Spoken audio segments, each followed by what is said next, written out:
sekarang kita bahas sedikit untuk menunjang proses akhir dalam proses belajar ini, karena kita menghadapi ujian akhir semester nantinya, yaitu dari kisi-kisi soal yang Bapak paparkan.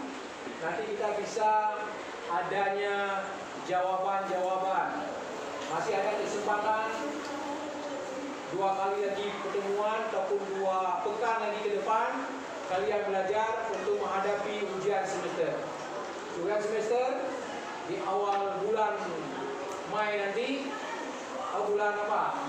Awal bulan Juni ya. Nanti kita udah ujian. Makanya ujian ini juga menentukan untuk kenaikan tingkat kelas kalian. Maka dari itu diramukan dari awal pertemuan semesteran tadi waktu-waktu yang lalu, yaitu tentang proses berdirinya dinasti Ayyubiyah sampai bubarnya dinasti Ayyubiyah. Semuanya telah dirangkumkan dalam satu rangkuman untuk kalian belajar. Baik, di sini saya mau paparkan dulu adapun proses-proses dari berdirinya dinasti Ayyubiyah. Atau ada yang mau bertanyakan? Lewat pertanyaan saya jelaskan nantinya. Ada yang bertanya? Ya baik, bagus. Pertanyaannya memang itu mau dijelaskan untuk kalian mengetahui itu kemungkinan besar akan keluar dalam ujian nantinya. Akan keluar dalam ujian nanti. Ya. Yang pertama kita ketahui bahwa peran utama, tokoh utama yang di depan, yang menggagas utamanya adalah dinasti Ayyubiyah, yaitu Salahuddin Al-Ayyubi. Makanya diberi nama adalah Salahuddin Al-Ayyubiyah. Dinastinya Salahuddin Al-Ayyubi. Baik. Yang pertamanya adalah proses berdirinya dinasti Ayyubiyah. Kita lihat yaitu membuat kelompok tim ahli. Ini penting kita pahami. Beliau tidak sendirinya. Beliau tentunya melihat dan merekrut tokoh-tokoh intelektual, tokoh-tokoh yang baik, tokoh-tokoh yang menyatukan diri, tokoh-tokoh yang bersatu, yang kuat agamanya, kuat pertahanannya, dan juga dia mempunyai kecerdasan-kecerdasan. Itulah yang pertama, membuat kelompok tim ahli cendekiawan, ulama muslim ya. Yang kedua, mencari kelemahan-kelemahan pada posisi Abbasiyah. Pada saat itu memang nggak perlu dicari kelemahan-kelemahan Abbasiyah. Sudah mulai nampak kelemahan-kelemahan Abbasiyah. Di antara lain terjadinya dalam istana Abbasiyah porak-porandanya suatu personil tersendiri yang sudah diatur tidak lagi patuh dan taat kepada Abbasiyah. Kemudian adanya provokator di dalamnya. Kemudian adanya KKN, korupsi dan nepotisme. Itu satu kelemahan. Kemudian terjadinya suatu hasud dan dengki di dalamnya. Akhirnya terjadi suatu kelemahan tercium oleh Salahuddin Al-Ayyubi.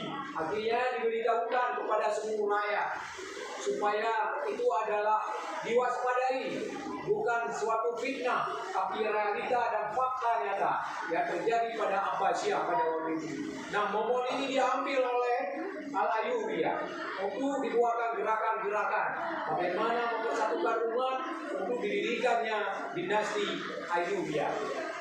Selanjutnya kita lihat bahwa adanya membangun benteng pertahanan. Ini yang paling penting juga.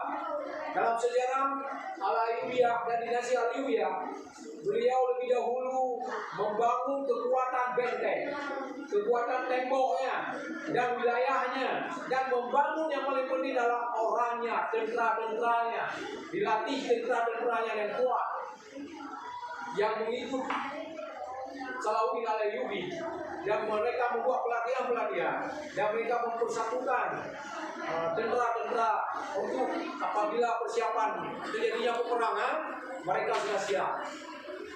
Tak kala mereka dihantam oleh tentara-tentara Abbasiyah, mereka sudah siap menempurnya dan membuat benteng pertahanannya dalam pelatihan-pelatihan itu terhadap tentara-tentaranya yang mengikut Salahuddin Al-Ayyubiyah.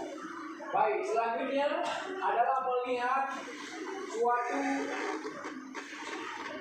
kesiapan militer, baik itu dengan cara berpanah, baik itu dengan cara berkuda, baik itu dengan cara berperang dengan pedang, ya, dan sebagainya. Jadi diangkat suatu pasukannya yang dilatih oleh Salahuddin Al-Ayyubi sendiri. Dia sebagai panglima perang yang tinggi dan juga dia di garis depan utama. Berpacu kuda bagaimana? Berperang atas kuda bagaimana? Kemudian bagaimana bermain pedangnya, bagaimana memain tombaknya, bagaimana memainnya panahnya dan sebagainya. Ini yang dibuat oleh Salahuddin Al-Ayyubi juga cukup. Kemudian membantu rakyat yang lemah.